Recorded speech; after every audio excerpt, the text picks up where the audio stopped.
Greetings, friends. My name is Jessa McLean, and I'm here to provide you with some blueprints of disruption. This weekly podcast is dedicated to amplifying the work of activists, examining power structures, and sharing the success stories from the grassroots.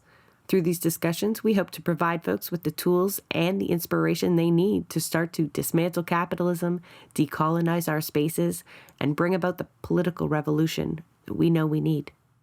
Hi, my name is Ola Skudlarska. I'm one of the founders of Leslieville Harm Reduction Coalition. I use they, them pronouns. I'm a harm reduction worker and social worker, and I am also a community member and neighbor and person who loves people who use drugs.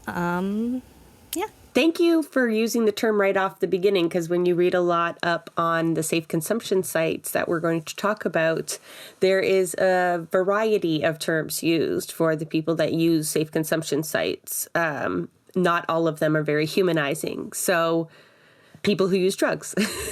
Yeah, that's my preferred term, and I know different people relate to different terms. Some people, the term addict really does resonate with them because it's part of the recovery journey. I tend to be as specific as I can about my language, so people who use drugs are who we're talking about, and those are the people who use the services. We don't know anything else about them. We know that they use drugs, and that's why they're accessing those services. We can't kind of presume to say that addicts or not. That's, I think, for an individual to decide the relationship. I understand. Yeah, I get it. So although we have wanted to talk about harm reduction and safe consumption sites on the show for some time, it really has hit a very different level of importance recently in the province of Ontario, where we're located and where Leslieville is. It's in the city of Toronto. Doug Ford's government, a conservative government, has decided to close 10 of the 23 safe consumption sites in Ontario. They are citing changes to the rules that are about the proximity of these locations to schools and daycare centers. So obviously, folks in the community, like harm reduction coalitions, like Ola's in, are especially concerned with these changes, and I guess now have a whole lot of work on your hands, like you didn't already. But do you want to kind of maybe explain the impacts to people locally we'll start locally? I think, can I tell you a little bit about a specific, little group and how we came to be? Because I think the narrative of all of this is really important, especially in terms of how it's now getting constructed in terms of the media and what the sort of moral panic and the rhetoric we're seeing around it is. So Leslieville Harm Reduction Coalition is a group of neighbors that came together following the murder of Carolina Hübner-Makarat last year. She was a local mother who was killed in crossfire by a gunshot across the street from South Riverdale Community Health Center.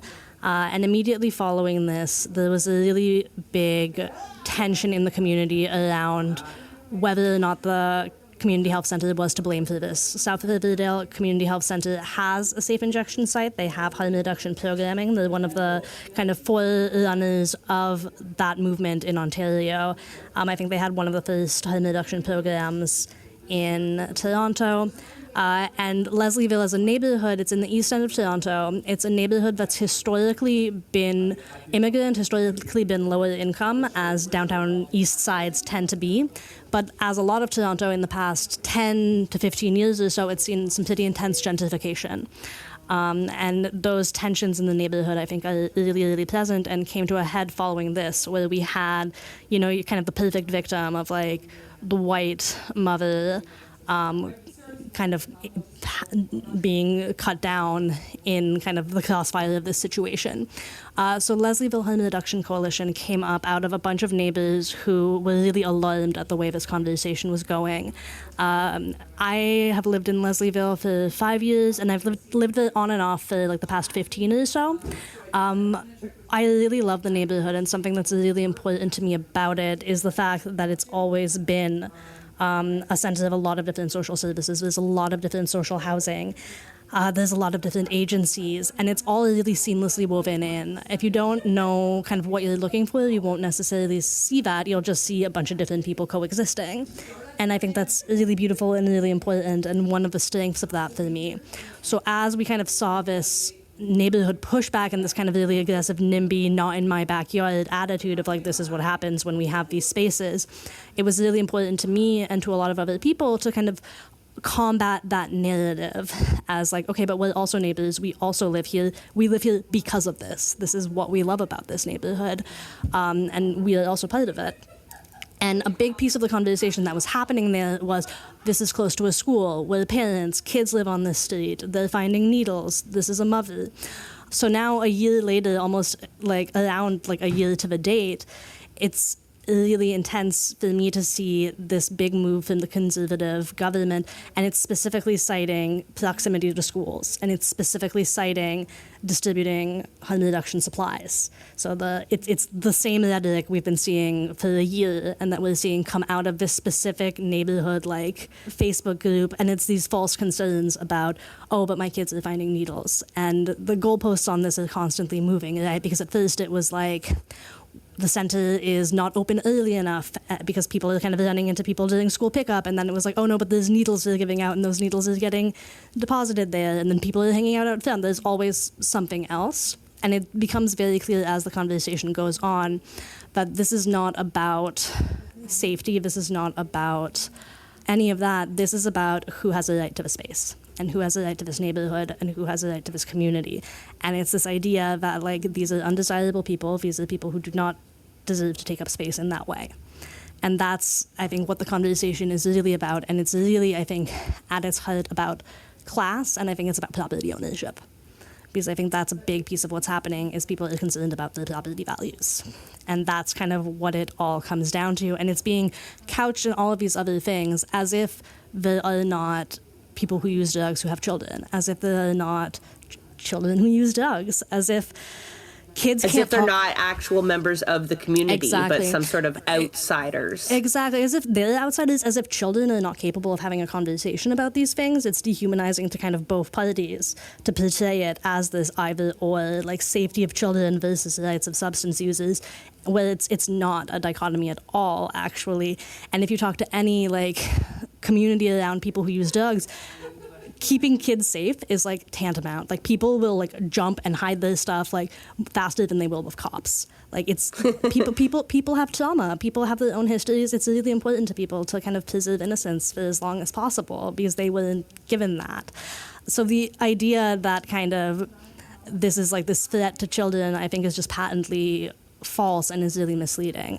So Leslieville Harm Reduction kind of came up out of these conversations that were happening largely on Facebook in different like neighborhood groups. But a lot of us realized that there's a lot of people who agree with each other and who are on the same side. And we really felt really passionate about having these conversations with our neighbors about what actually happens at these sites and what's actually going on, and kind of making people realize that like there's a dialectic here, because there is like, it can be intense to live next to a service like that. Seeing people who are visibly in crisis, people who are visibly homeless is intense. And it's something you have to have a conversation with your kids about now. And it's a thing people don't always want to talk about. And I think there's a balance between naming that difficulty and naming that intensity, but also allowing space for it and allowing that as part of not just living in a city, but part of being a human and raising a child in this world. And something that came up early on in the conversations, too, is that things have changed in the past couple of years, is that the folks who are visiting the center are more upset, that there's more anger and there's more tension. And I think that's been really true. The situation in the world is getting worse. Income disparity is getting worse. Housing stuff is getting worse. There's fewer services. There's fewer beds available for shelter beds. People are getting angry, and people, if people feel unsupported and people feel like nobody cares, there's no reason for them to play nice. It doesn't matter anymore. So I think there's this idea that like, oh, it's these out of control addicts, but it's like, that's not what's happening. What's happening is that the social support network has been collapsing in Toronto and in Ontario, and this is the canary in the coal mine. This is like what we're seeing. Let's unpack a little bit of what you said there, because Yeah, I think this episode will have to include a little bit of myth busting to combat the narratives that, even the premier himself is regurgitating. And no one's gone online and not seen that dirty needle photo by some local politician, usually using it as a way to kind of reinforce this narrative. And then obviously the resultant cuts and demonization, criminalization.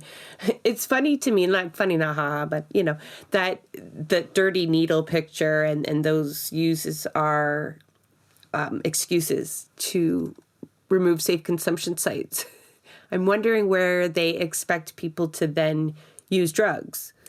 Yeah, that's what I get stuck on with this, is that there's this idea that if we remove the safe consumption sites, the people will go away. And it's like, no, when they piloted these programs and when they started ramping up harm reduction into these safe consumption sites because of the opiate crisis and because of the drug toxicity crisis, they specifically looked at where people congregate and where people already are and where people live and where people are accessing services. And it's like, these people were here before you. Like the junkies were here first. The East End was this first. It was gritty and it was low income and it was like, this is what it is. You came in here and bought your nice house and brought your family, and that's great, but like, you have to play nice too, You have to take care of your neighbors. Yeah, but I also, it's kind of ridiculous for folks of that class to even pretend that their children are not already exposed to intoxicated people. Like, we live in a city. We live in a society. And we are dealing with the same premier who in the same month is making alcohol available at every corner store. And drugs are in every community. Like you've already kind of beautifully put it, that it's just something you need to talk about because it's something kids will be exposed to. Kids are exposed to drunk people, whether it's outside of a bar or at a family function. And you have to explain to your kids, why is that person acting so silly? These are natural conversations. And I think when people first hear you say, look, you have to have this conversation with your kids if you're near one of these sites. Like, it's part of the community. It's part of life. It's like, oh, no, I want to limit my kids' exposure to these things. And it's like, that's kind of impossible. And it's interesting. It mirrors it's a certain kind of drug user they mean. Oh, yeah, for sure. But it also mirrors the rhetoric, I think, around queer and trans people, where it's like, oh, but how do I explain this to my children? And I think that's really interesting. It's this idea of, like, this innocent childhood, this, like, untouched childhood that doesn't engage with any of this. But it's like, youth do drugs. Young kids do drugs. I don't know the statistic for sure, so fact check this, but I'm pretty sure that one of the leading causes of death of people under 19 or like under 25 right now in Canada is overdose and is related to substance use. Like, that's a real issue. And because of the drug toxicity, what's happening is people who are not making risk-aware choices, like people who are just experimenting, kids who are trying stuff at parties, kids who are in a circumstance and are like getting, are dying. And I've seen that happen in my work. I've seen that happen to people I know. And it's different from how it used to be, because it used to be to an extent that like people who died of overdose were people who were using opiates, were people who were making risky choices, but were kind of aware of what they were getting into to an extent. Not that anybody deserves it and not that that's okay, obviously, but it has changed dramatically in that sense. And it's also the idea that, like, if we do away with these sites, these people who use those sites are not going anywhere. People who sell drugs, people who buy drugs, people who use drugs are not going anywhere. They're just not going to have a safe place to use them. And they're not going to have a place that's out of your view to use them. They're going to be back in alleys. They're going to be back in parks. They're going to be back in public washrooms. And the needle thing as well, it's like, if your kids are not finding needles, if we close these sites down, they're going to be finding bodies. Like, that's the reality of it. And that's, I think, where it becomes very clear that this is not about kids' safety. This is about who belongs and who is allowed to exist in certain spaces in certain parts of the city. And this decision that, oh, well, the neighborhood's changed now and this is now a family neighborhood, so things need to change. And it's this idea a family neighborhood. What neighborhood in the city isn't a family neighborhood? What city doesn't have parks or schools? I mean, that's a problem if there is one. I think at some point people it's like they don't have a right to exist, not just in that space, because they know that the next neighborhood does the same thing, that Leslieville isn't unique in that it has NIMBYs or folks rejecting these sites. One of the conversations that I remember happening last year as well is that construction started on Moss Park. So like Moss Park was like completely leveled basically in order to make way for the subway and for Metrolinx construction. And that was a public space, a filled space where people congregated. So those people got pushed further east. So there was this idea that folks got pushed into kind of the East End when they wouldn't have been that far east before. And I think there's some truth to that, but there's also kind of, you see that dynamic, right, of like, well, now we have to build a shiny new subway, so we have to get rid of this space. And so where do people go? People go to where they've always gone and other places that they go. And it's just, there's no amount of moving people or pushing people or shutting services down that's going to make this problem go away, and that's going to change this. Like, we have to look at the problem actually, and we have to talk about the problem actually, and we have to be kind to each other. Well, and then it's like, what is the problem? Some people would automatically, and the premier would say, the problem is addiction. So let's just humor that point just for a second, even though, we would argue there's systemic problems that are actually the issue. But if we were looking at addiction and his claims and other people's claims that these sites encourage drug use or reward addiction and actually lead to more people using or heavier drug use. And I know it's perhaps just an anecdote. I don't have figures. Maybe you do. But the Toronto Star issued an article. It was written, I believe, in the first person by Kevin Wilson. And in it, he talks about the care and compassion and food, sometimes, access to other services that he received through going to safe consumption sites that actually helped him not be as reliant on drugs. What is the quote? I don't want to misquote him here because he said, apparently that's a thing that happens when despair gets replaced with hope. I can't say I've escaped that dark pit, but I am no longer feeling like I'm sinking. I think, but the premier says that this is not the case, that this is something that where people who use drugs go to play. Mm-hmm, mm-hmm. And I think that's what I think people don't realize is that these sites are located in areas where there's identified need for them, but they're also usually co-located with community health centers. They're co-located with other resources.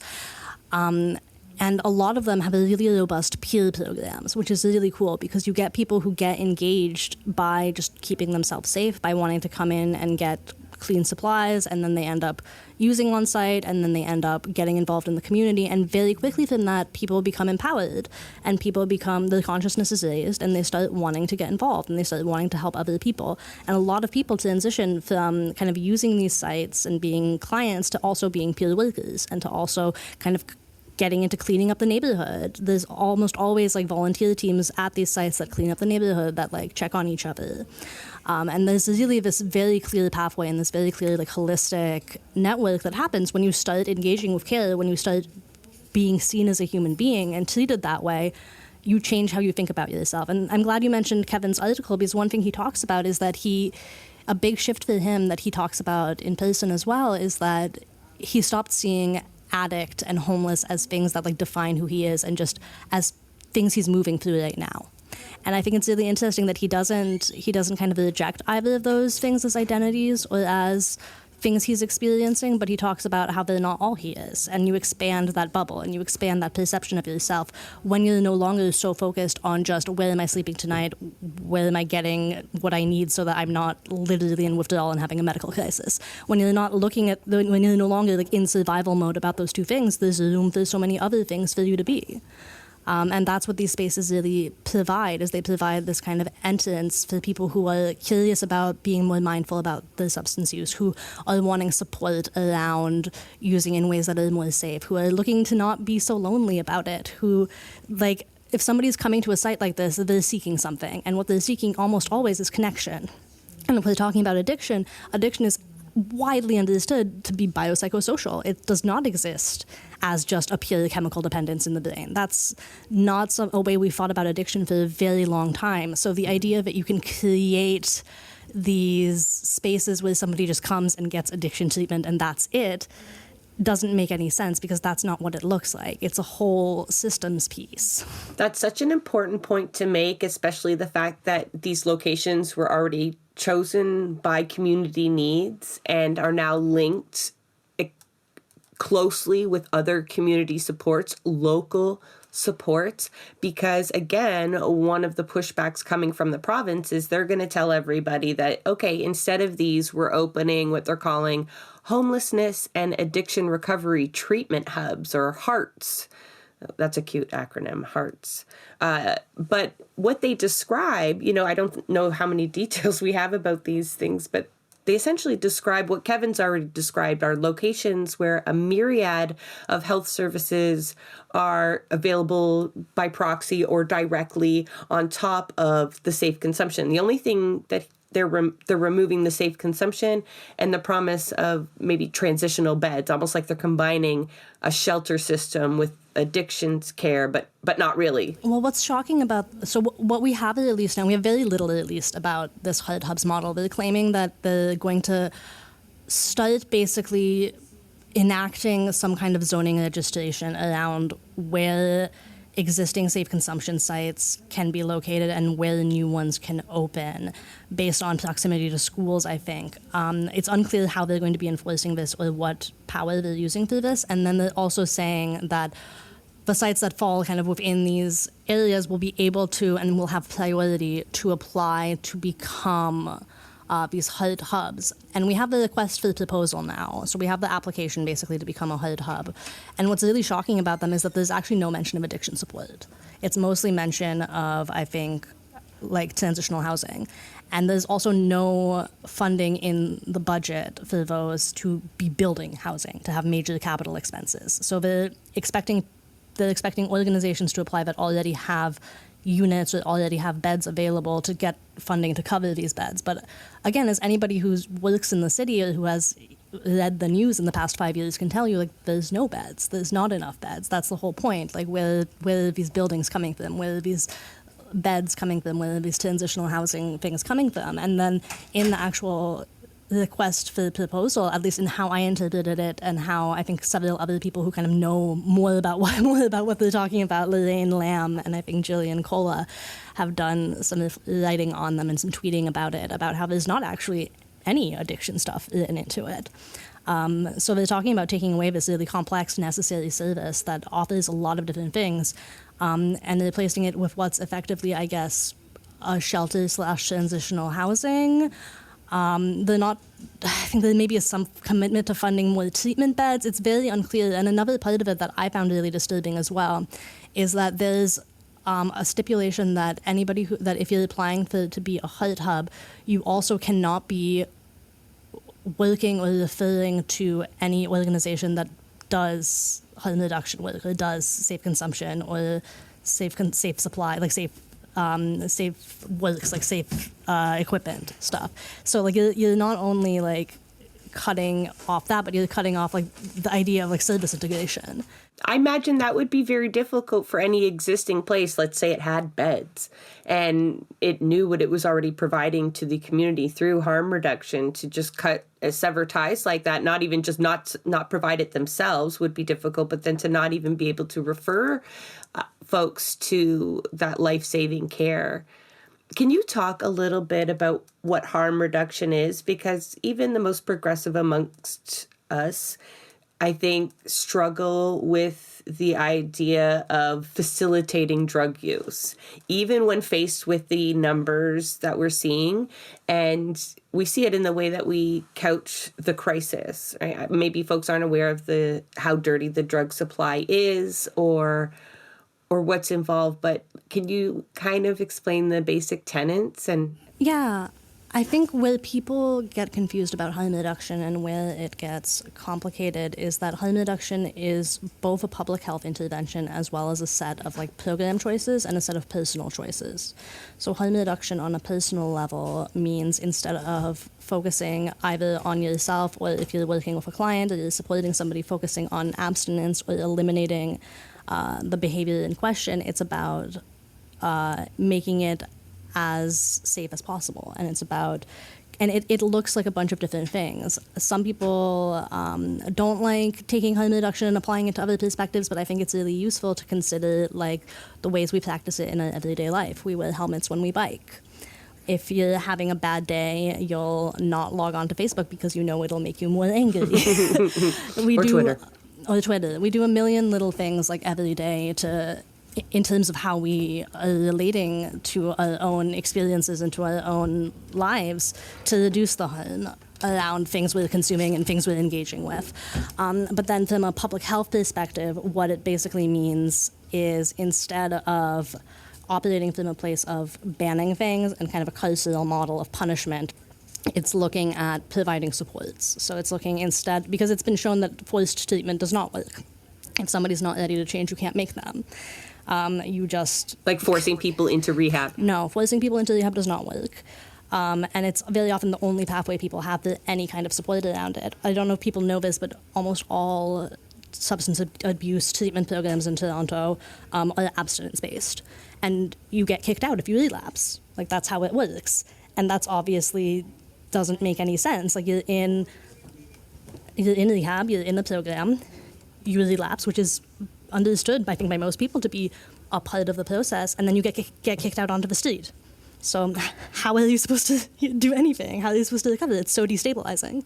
It is, and I'm just wondering, being the Ford government and what we know of them and their history and the narrative they're using in these facilities that they're supposing, and we know in shelter systems, you're expected to be sober, and that's a limitation on a lot of shelter spaces for people.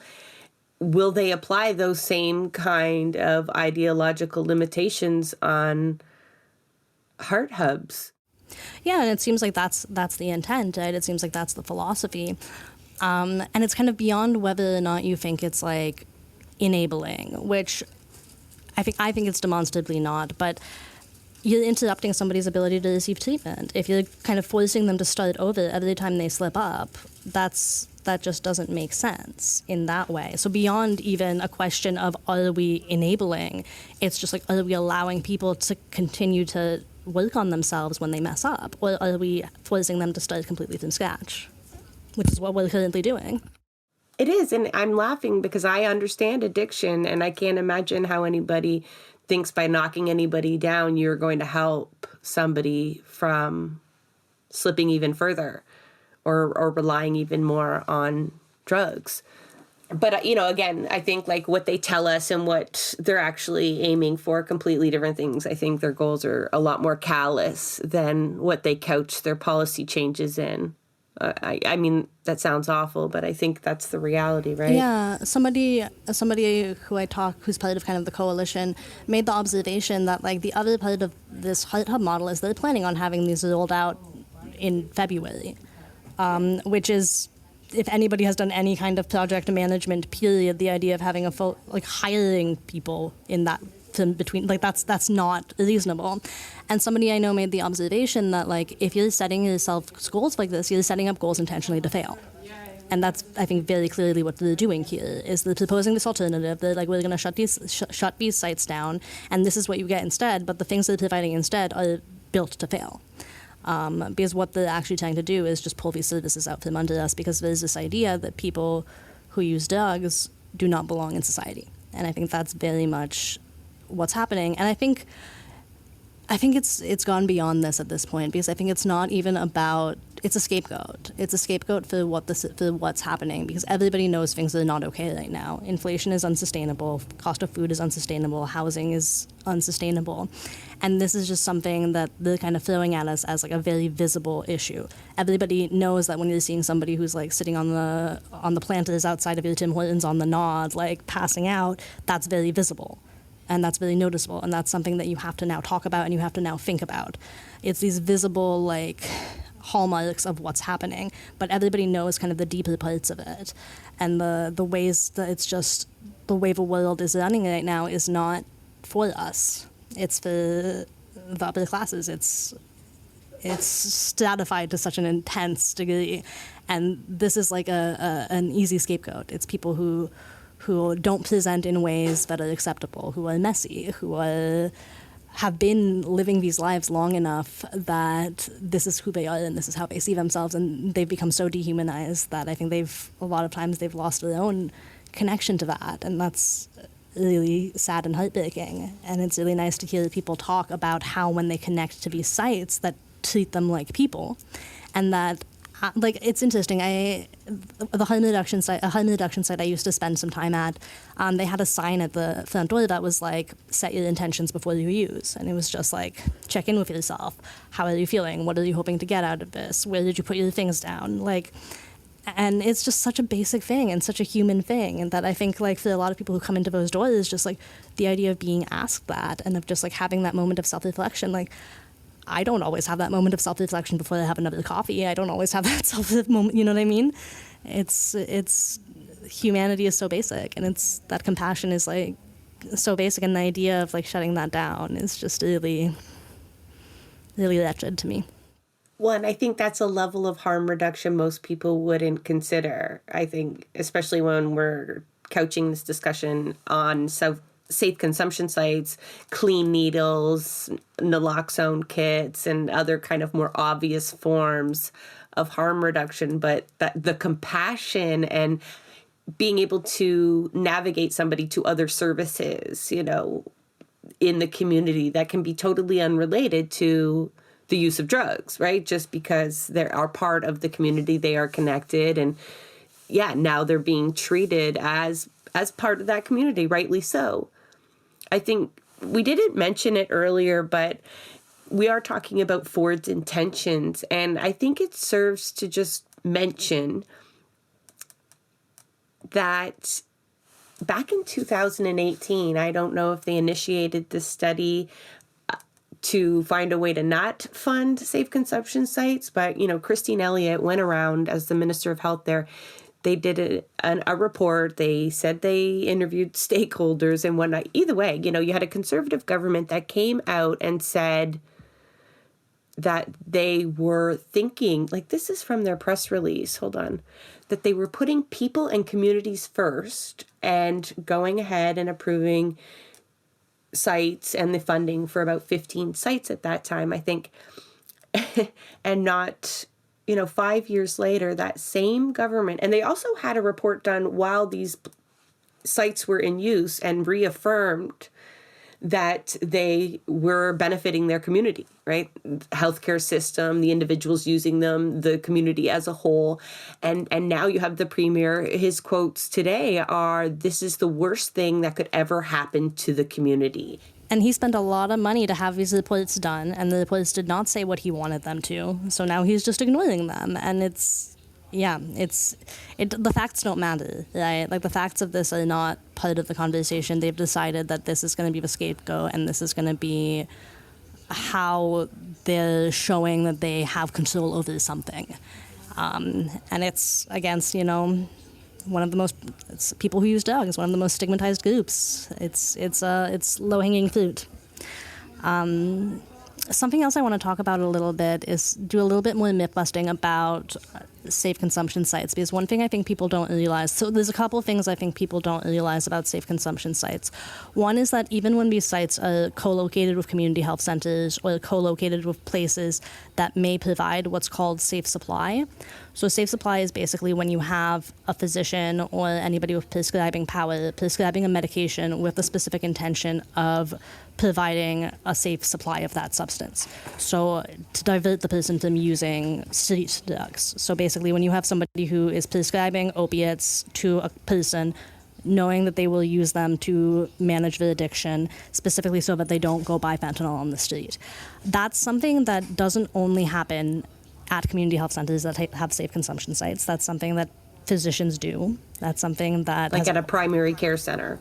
Yeah, that's something that's kind of always happened. Like how physicians relate to the patients is kind of its own thing. So the idea that somebody can come into a safe consumption site, go to a doctor, get a prescription, get drugs, and then use those drugs, that's not what's happening.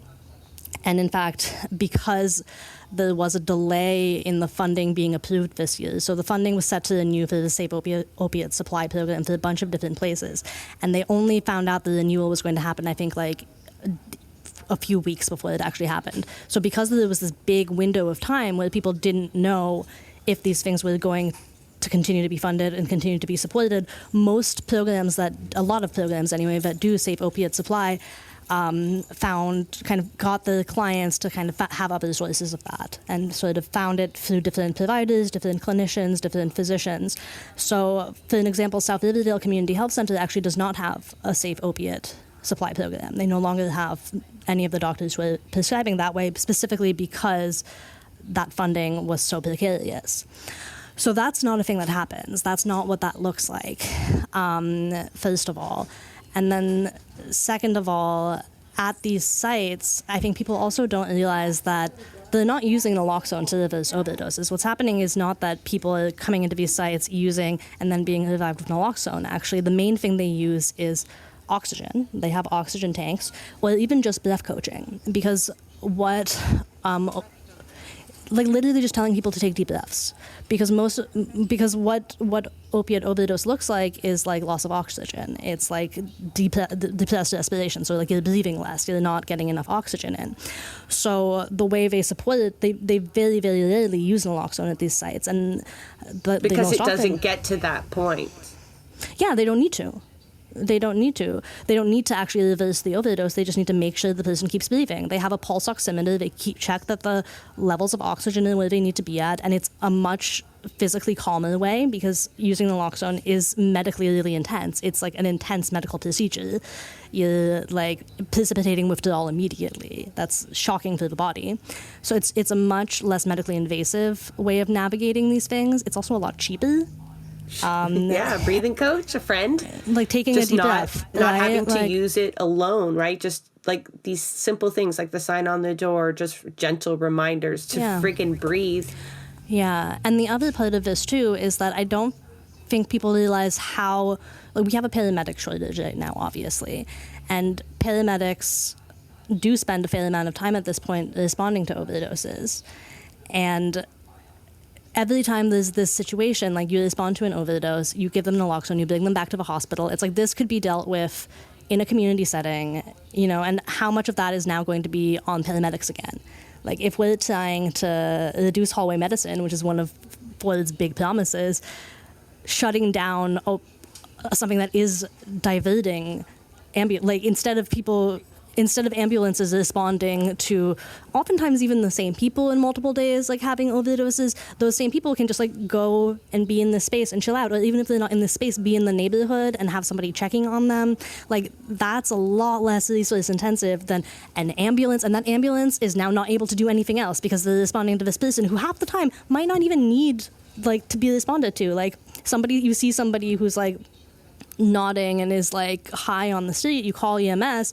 Half the time, like that person's fine. That person, that's what they paid good money for. Like they're having a good time. They don't need anything, Just you let just them totally chill. ruined my buzz. But also, just like you ruin the buzz, you put them into a medical major possibly medical criminalize service, them, right? Possibly criminalize them and wasted everybody's time and money.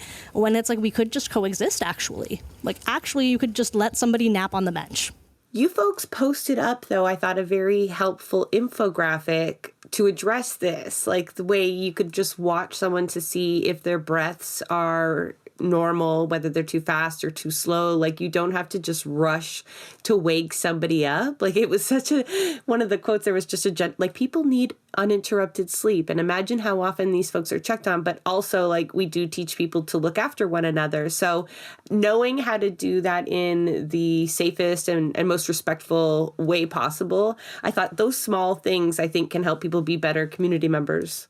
Yeah, I really like that post as well, because I think we're always navigating a balance between our own personal responsibility and our own personal knowledge in terms of like when we see these things happening, we want to take care of people, we want to make sure they're okay, but we also don't want to interfere, don't want to bother them. So like as somebody who works in the field and has a little bit of knowledge about it, when I see somebody like nodding or passed out, I like check that they're breathing. If I can see like a chest rise and fall, I move on.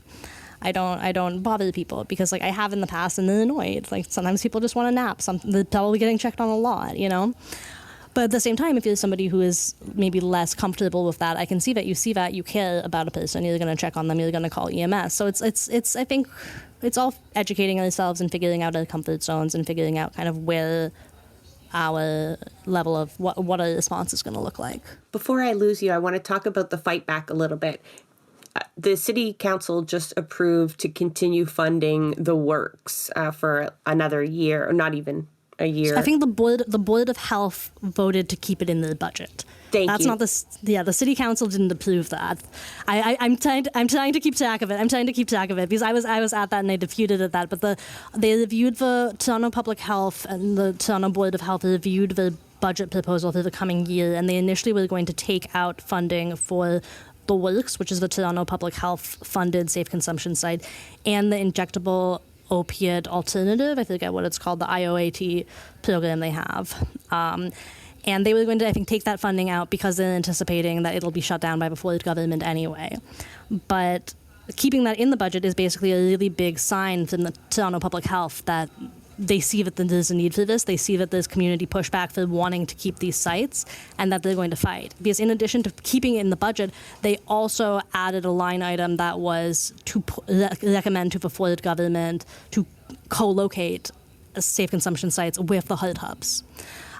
Because I think a very compelling argument was made at that meeting by Dr. Dan Werb about how harm reduction and recovery are not oppositions. These things don't exist in opposition to each other. It's not either we're just giving people drugs and letting them keep living like this, or they're abstinent and we're putting them in recovery. This is a spectrum.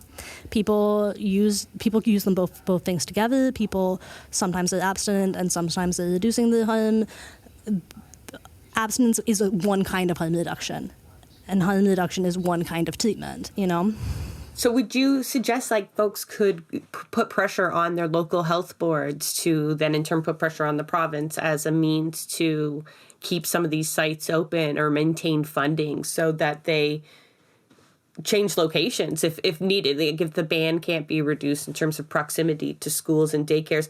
Folks should know also, like Ford, it wasn't that he was just approving sites. Like 7 of the 10 sites that are closing were approved by the Ford government using criteria. Like sites had to go and explain how far they were away from these children, our precious children, and then they had to have mitigation plans, like what will you do to lessen the impact in the community and whatnot. And so it's not like they were just throwing approvals out to begin with. It was thoughtful to begin with. But yeah, I'm wondering, if that's a possible avenue of victory for folks is to go through the municipalities.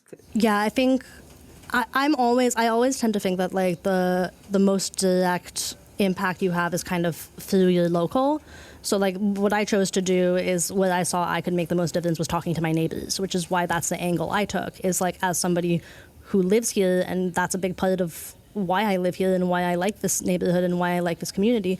I was like, okay, so like where I can have impact is talking to my neighbors. So you kind of find your sphere there. And I think talking to your local councillors is a big one. I think talking to your member of provincial parliament and your member of parliament is a big one, and making sure that other perspective is heard, because I think there's a really loud push by kind of this like moral majority, like, moral panic. But there's a lot of people, I think, who see a lot more nuance to it, even if you're not completely on board, even if you just want there to be more research done. Even if you just want there to be more thought done. If anything, like, this is a program that has existed for a while that people put a lot of money into and a lot of time into, and, like, dismantling it just doesn't make sense. Like, from a political standpoint and a systems standpoint, like, deconstructing an existing public health intervention is a lot of money into reducing services, which just like fundamentally does not make sense. So there's a lot of different aspects to it. But I think the really important thing is for people who are listening who are not in Toronto, I think that's the important piece, because Toronto, like, they know we support harm reduction, like, in general, right? Like, Toronto is always, I think, the hub of all of these things, but it's really in the little places that this is super dangerous, where it's like there's areas that have only one site for, like, the region, or areas that were going to get a site that now are not going to have one. And we saw very clearly when this happened in Alberta. Alberta at Lethbridge had a safe consumption site that was shut down, I think specifically because of this kind of pushback. And the statistics on that are there. I don't have them in front of me, but, like, people died. Like, outcomes are much, much worse, and, like, this is what happens. And I think that's what really scares me, because, like, in the city, we are well-resourced, and it is dire, it is bad, but, like, you can go a little bit further and find supplies somewhere else. You can go a little bit further and know that an outreach worker will check on you if you pass out. But, like, I really worry about the rural situation and the municipalities that are, like, less serviced, because that's where I think the impact is really, really hard. Yeah, we know Guelph, Thunder Bay, and Waterloo, Hamilton and Ottawa as well, are also definitely losing sites, or at least are scheduled to lose sites. I think they have to close by March, right? Like by March 2025. By which point, apparently, the heart hubs will be up and running, though they will also apparently not be providing addiction support, so I don't really know what the plan here is. I think the plan here is to let substance users die. I think that's very much the intention, to be honest. I think once you strip everything back, all of these, like, different things, it comes down to, like, dehumanizing people who use drugs and saying that they don't belong in our spaces, they don't belong in our communities, they don't belong in our neighborhoods. And I think that's fundamentally not true, fundamentally dishonest, and also is just further disconnecting us from our humanity, because I think most people use some kind of a drug. Most people drink coffee, or, like, drink alcohol, or have some relationship with things that alter their mood and alter their state. And that's always been a part of human history and always been a part of human experience. And when we start stratifying this and deciding that this is acceptable, this isn't acceptable, we lose a lot. We really lose connection with having these honest conversations about what's going on. Yeah, and it's, like, not lost on me either that the hearts combine homelessness and addiction. The government kind of treats them one and the same, like something to erase, but with no solution. You know, forever displaced, but with nowhere to go. And when you really examine it, that is the only conclusion that you can come to that is logical. Maybe not politically savvy or effective, but it seems to come from a place of complete erasure. And I think it's just to remind your point that you shared earlier, I think it's very valid that all of it is just the scapegoat for, you know, to be blunt, capitalism and poverty and the inequality that exists. And they're at a point where there's very few ways that they're willing to address it, except by sacrificing folks in the attempt that we will be distracted by that and think that they're doing something about it. Yeah, when I worked in the shelter system, I was struck with the realization that what I was doing was effectively palliative care for late-stage capitalism. That, like, the people I'm supporting and what I'm doing is, like, making people comfortable and trying to help them as much as I can in this system that fundamentally cannot support us anymore and has never been able to support us and never intended to support most people. That's just me as a socialist, anarchist, communist, whatever, talking. But I think you don't have to be that politically radical to kind of see where just these things don't make sense and where these things break apart. And I think you can be somebody who's critical of harm reduction as a public health approach, but also understand that shutting down an existing service, putting money into shutting down an existing service in the middle of a public health crisis does not make sense. That shutting services down without something to replace them does not make sense. That assuming that if you shut these services down, the issue will go away, the people will go away, also does not make sense. Like, those people, people exist. People use drugs. I want to be able to point people towards the work that you folks do and also locally to them. Is there an Ontario coalition for harm reduction? I don't have off the top of me any resources, but there's many different harm reduction organizations doing the good work. Leslieville Harm Reduction Coalition is kind of an ad hoc organizing group at this point. We mostly sort of pop in when we can, and was sort of just very organic and grassroots in a specific context. There's currently a couple different kind of major organizing fronts. I think there's Harm Reduction Action Collective that's coming up and kind of developing. I don't have the resources in front of me, but I'm hoping that that's something you can stick in later. I will. Like, the show notes will be kind of chock full of whatever resources I can find, and as well as, back to Leslieville specifically, but and then some of the articles that I've kind of referenced with the Premier's wonderful quotes. But I know you have to go. Ola, thank you so much for taking time to explain, the tenets of harm reduction and what these impacts will be, but also for the work that you're doing and your comrades are doing on the ground. We've gone over 150 episodes now, and this was on our list from the very beginning. So I apologize for not doing this sooner, but clearly it's never too late, and it's so important at this point when everything seems to be up in the air in the next few months in terms of what addictions counsel or what addictions care will look like in 2025 in Ontario. Yeah, thank you for taking the time. Hopefully I was able to answer some questions. I'm definitely not the most practiced speaker, but I wanted to help out. So I'm glad you guys are continuing to educate people and share the work. Absolutely. You were wonderful. Thank you so much, Ola. Thank you. Thank you. That is a wrap on another episode of Blueprints of Disruption. Thank you for joining us. Also, a very big thank you to the producer of our show, Santiago Halu Quintero. Blueprints of Disruption is an independent production operated cooperatively. You can follow us on Twitter at BP of Disruption. If you'd like to help us continue disrupting the status quo, please share our content, and if you have the means, consider becoming a patron. Not only does our support come from the progressive community, so does our content. So reach out to us and let us know what or who we should be amplifying. So until next time, keep disrupting.